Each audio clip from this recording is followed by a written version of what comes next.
नमस्कार, स्वागत छ तपाईहरूलाई हाम्रो युट्युब च्यानलमा। आज हामी क्षेत्रफलका आधारमा विश्वका 10 ठूला देशहरूको बारेमा चर्चा गर्नेछौँ। यस्तो जानकारीमूलक भिडियो तपाईलाई मन पर्छ भने च्यानललाई सब्स्क्राइब गरेर छेउको घण्टी बजाइदिनुहोला। अब आउनुस् सुरु गरौँ आजको भिडियो। 10औं स्थानमा रहेको छ अल्जेरिया। उत्तरी अफ्रिकामा अवस्थित अल्जेरिया विश्वकै 10औं ठूलो क्षेत्रफल भएको देश हो। त्यति मात्रै नभएर अल्जेरिया अफ्रिकाकै सबैभन्दा विशाल मुलुक रहेको छ। विश्वकै सबैभन्दा ठूलो मरुभूमि सहारा मरुभूमिले यो देशको 90% भूभाग ओगटेको छ। अल्जेरियाको उत्तरी क्षेत्रमा 998 किलोमिटर लामो भूमध्य सागरको तट रहेको छ। यो देशको 90% जनसङ्ख्या त्यही समुद्री तटको नजिकै बसोबास गर्ने गर्छन्। 23,81,741 वर्ग किलोमिटरको विशाल क्षेत्रफल भए तापनि अल्जेरियाको जनसङ्ख्या भने 4,36,00,000 मात्र रहेको छ, जुन नेपालको जनसङ्ख्याको दोब्बर भन्दा पनि कम हुन आउँछ। अल्जेरियाको 79% जनसङ्ख्या मुस्लिम रहेका छन्। अल्जेरिया देशले आफ्नो नाम अल्जेर सहरबाट पाएको हो, जुन सहर यो देशको राजधानी पनि हो। 1 शताब्दी भन्दा पनि बढी समय फ्रान्सेली उपनिवेशको रूपमा रहेको अल्जेरियाले सन् 1962 मा स्वतन्त्रता हासिल गरेको थियो। 9औं स्थानमा रहेको छ काजाकिस्तान। काजाकिस्तानको अधिकांश भूभाग मध्य एसियामा रहेको छ भने केही पश्चिमी भूभाग पूर्वीय युरोपमा पर्दछ। काजाकिस्तान नेपाल जस्तै एक भूपरिवेष्ठित देश हो। भूपरिवेष्ठित भन्नाले यो देशको कुनै भूभागले समुद्रलाई छुँदैन। काजाकिस्तान 27,34,900 वर्ग किलोमिटरका साथ विश्वकै सबैभन्दा ठूलो भूपरिवेष्ठित राष्ट्र हो। सन् 1991 मा सोभियत सङ्घबाट छुट्टिएर काजाकिस्तान एउटा स्वतन्त्र मुलुक हुन पुगेको थियो।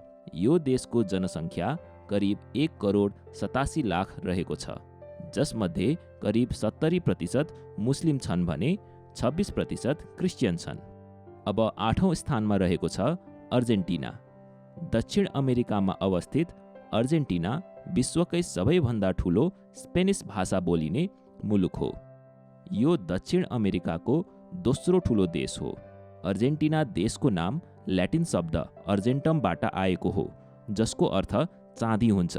अर्जेन्टिनाको क्षेत्रफल 27,80,400 वर्ग किलोमिटर रहेको छ भने करिब 4,49,00,000 यसको जनसङ्ख्या रहेको छ। यो क्रिस्चियन बाहुल्यता भएको राष्ट्र हो। अर्जेन्टिनाको राजधानी बुएनस आयर्स हो, जुन दक्षिण अमेरिकाकै सबैभन्दा धेरै पर्यटक आगमन हुने सहर हो। अर्जेन्टिनाको 30% महिलाहरू प्लास्टिक सर्जरी गरेर आफ्नो सौन्दर्यता बढाउँछन्। सन् 1810 मा अर्जेन्टिना स्पेनको उपनिवेशबाट मुक्त भएर एक स्वतन्त्र मुलुक भएको थियो। अर्जेन्टिनाको दक्षिणी सिमानामा रहेको केप होर्न सहर संसारकै अत्याधिक हावाहुरी चल्ने स्थान हो। विश्व प्रसिद्ध फुटबल खेलाडी डिएगो म्याराडोना, ग्याब्रियल बाटिस्टुटा र लियोनेल मेस्सी अर्जेन्टिनाका नागरिक हुन्। 7औं स्थानमा रहेको छ इन्डिया। इन्डिया, जसलाई भारत पनि भनिन्छ, दक्षिण एसियाको दोस्रो ठूलो मुलुक हो। करिब 135 करोड जनसङ्ख्याका साथ भारत संसारकै दोस्रो ठूलो जनसङ्ख्या भएको देश पनि हो। इन्डियाको क्षेत्रफल 32,87,263 वर्ग किलोमिटर रहेको छ। विश्वको सबैभन्दा धेरै पानी पर्ने ठाउँ चेरापुन्जी भारतमै पर्छ। इन्डियाको मुख्य भाषा हिन्दी हो, तथापि इन्डिया अमेरिकापछि संसारकै दोस्रो ठूलो अङ्ग्रेजी बोलिने देश हो। इन्डियाको करिब 80% जनसङ्ख्या हिन्दू छन् भने 14.2% मुस्लिम रहेका छन्। साथै क्रिस्चियन, सिख, बुद्धिस्ट र जैनहरूको पनि अल्पसङ्ख्या रहेको छ। भारतले सन् 1947 मा 200 वर्ष लामो अङ्ग्रेज शासनबाट उन्मुक्ति पाएको थियो। इन्डियाको राजधानी नयाँ दिल्ली हो। सन् 1911 भन्दा अघि इन्डियाको राजधानी कलकत्ता रहेको थियो। 6औं स्थानमा रहेको छ अस्ट्रेलिया। अस्ट्रेलिया आफैमा एक राष्ट्र र महादेश पनि हो। अस्ट्रेलिया 76,92,024 वर्ग किलोमिटरका साथ विश्वको 6औं ठूलो राष्ट्रको स्थान ओगट्न सफल छ। यसको जनसङ्ख्या करिब 2,60,00,000 रहेको छ। अस्ट्रेलियाको थुप्रै भूभाग मरुभूमिमा पर्ने हुनाले यसको 90% जनसङ्ख्या तटीय सहरहरू जस्तै सिडनी, पर्थ आदिमा बस्ने गर्छन्। अस्ट्रेलियाको तास्मानिया टापु संसारकै सबैभन्दा स्वच्छ हावा पाइने ठाउँमध्ये एक हो। अस्ट्रेलियाको राजधानी चयन गर्ने क्रममा सिडनी र मेलबोर्न मध्ये कुन छान्ने भनेर टुङ्गो नलागेपछि क्यानबेरालाई राजधानी घोषणा गरिएको थियो। अस्ट्रेलियाको 80% जनावरहरू संसारमा कतै पाइँदैनन्, जसमध्ये कंगारू र कोआलाको बारेमा तपाईले सुन्नुभएकै होला। भन्ने गरिन्छ यदि तपाईले हरेक दिन अस्ट्रेलियाको एक समुद्री तट, जसलाई बीच पनि भनिन्छ, घुम्न जानुभयो भने तपाईलाई सबै बीचहरू घुमिसक्न करिब 27 वर्ष लाग्छ। अर्को रोचक कुरा के छ भने अस्ट्रेलियाको जनसङ्ख्या भन्दा 3 गुणा बढी त्यहाँ भेडाहरूको सङ्ख्या रहेको छ। सन् 1986 मा अस्ट्रेलिया अङ्ग्रेजहरूको उपनिवेशबाट पूर्ण रूपले स्वतन्त्र भएको थियो। 5औं स्थानमा रहेको छ ब्राजिल। ब्राजिल 85,15,767 वर्ग किलोमिटरका साथ विश्वकै 5औं ठूलो र दक्षिण अमेरिकाको पहिलो ठूलो राष्ट्र हो। संसारको सबैभन्दा विशाल वर्षावन एमाजोन ब्राजिलमा रहेको छ। उक्त जङ्गल यति घना छ कि जङ्गलभित्र बसोबास गर्दै आएका मानव समुदायले बाहिरी सभ्यतासँग कहिले सम्पर्क गरेका छैनन्। एमाजोन नदी जुन संसारकै ठूलो नदी हो, यो पनि ब्राजिलमै पर्छ। ब्राजिल जलस्रोतको सबैभन्दा धनी राष्ट्र हो। ब्राजिलको राजधानी 1960 देखि ब्राजिलिया रहेको छ। त्यसअघि रियो दे जेनेरियो ब्राजिलको राजधानी हुने गर्थ्यो। आकाशबाट हेर्दा ब्राजिलियाको आकार हवाई जहाज जस्तो देखिन्छ। ब्राजिलको एक रोचक प्रसङ्ग के छ भने यहाँको सबैभन्दा अग्लो हिमाल पिको डा नेब्लिना सधैँ बादलले ढाकिरहने भएकोले सो हिमाल 1950 मा मात्र पत्ता लागेको थियो। ब्राजिल करिब 21 करोड जनसङ्ख्याका साथ विश्वको 6औं धेरै जनसङ्ख्या भएको देश हो। ब्राजिल संसारको सबैभन्दा बढी कफी उत्पादन गर्ने देश पनि हो। सन् 1922 मा ब्राजिल स्वतन्त्र मुलुक घोषणा भएको थियो। विश्व प्रसिद्ध फुटबल खेलाडी पेले, रोनाल्डिन्हो र नेमार ब्राजिलका नागरिक हुन्। 4थो स्थानमा रहेको छ चाइना। एसियाकै सबैभन्दा ठूलो मुलुक चाइना 95,96,961 वर्ग किलोमिटरका साथ संसारको 4थो ठूलो राष्ट्र हो। जमिनको भूभागको क्षेत्रफल मात्रै आकलन गर्ने हो भने चाइना वास्तवमा विश्वको दोस्रो ठूलो राष्ट्र हुन आउँछ। चाइना करिब 142 करोड जनसङ्ख्याका साथ विश्वको पहिलो धेरै जनसङ्ख्या भएको देश पनि हो।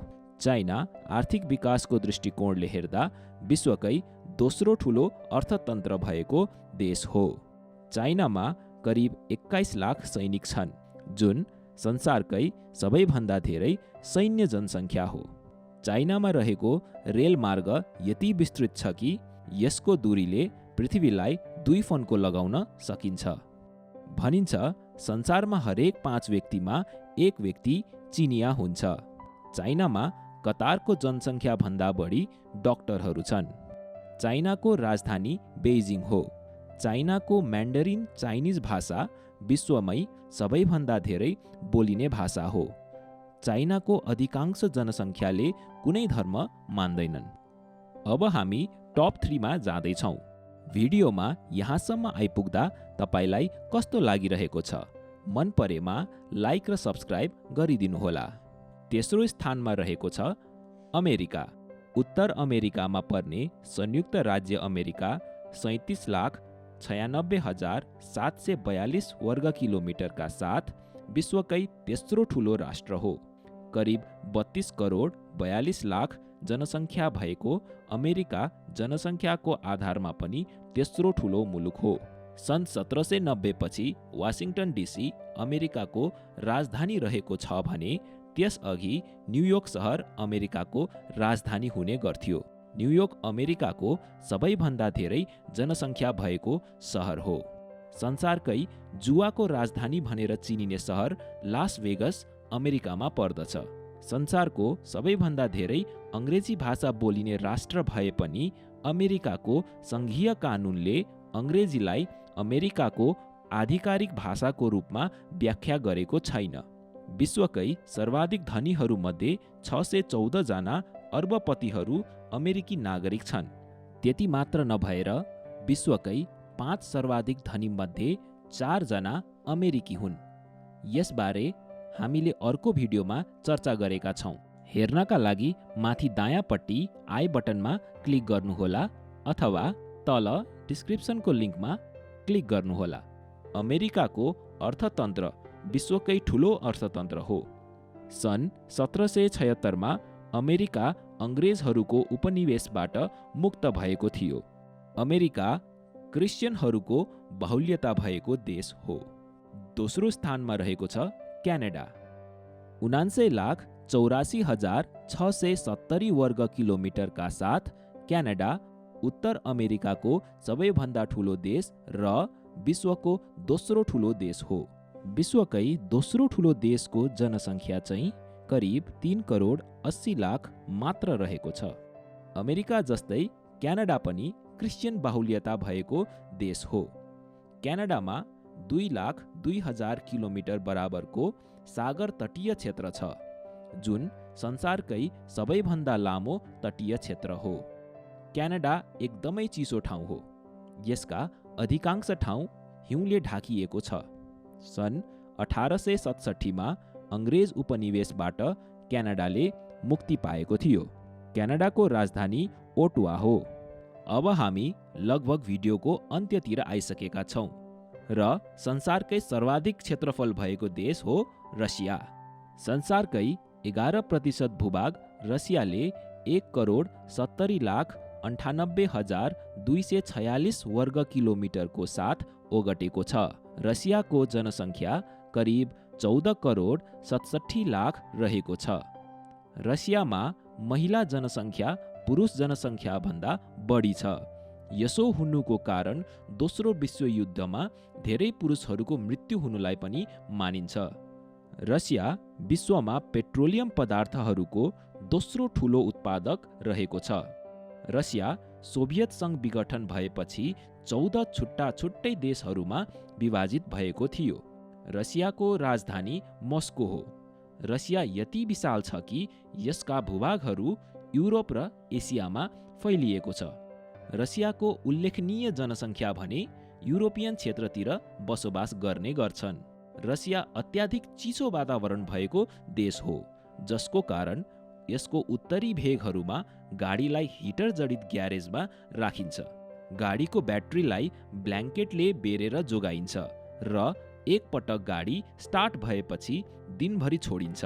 ब्राजिलको एमाजन जङ्गलपछि रसियाको जङ्गलले विश्वकै वातावरणमा कार्बन डाइअक्साइड र अक्सिजनको सन्तुलन राख्छ। त्यसैले यो जङ्गललाई लङ्स अफ युरोप पनि भन्ने गरिन्छ।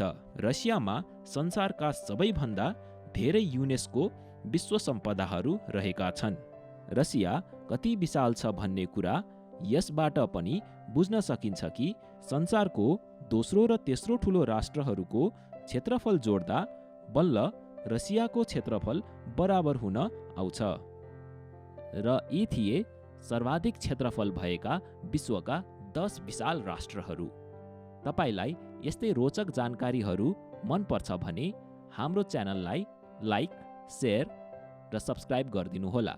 साथै तपाईलाई कुन जानकारी अचम्म लाग्दो लाग्यो अथवा नयाँ लाग्यो त्यो कमेन्ट बक्समा लेखिदिनुहोला। धन्यवाद।